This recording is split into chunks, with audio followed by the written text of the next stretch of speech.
That's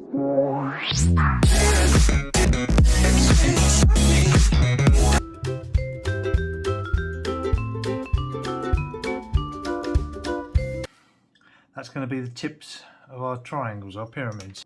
A circle shape. It was here, here, here, here, here, here, here, and here. Is we want to hold a ruler or something with, and then bring a third side up, and then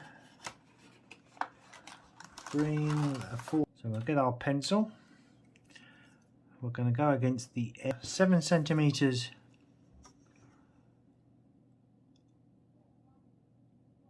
up. My bottom points together.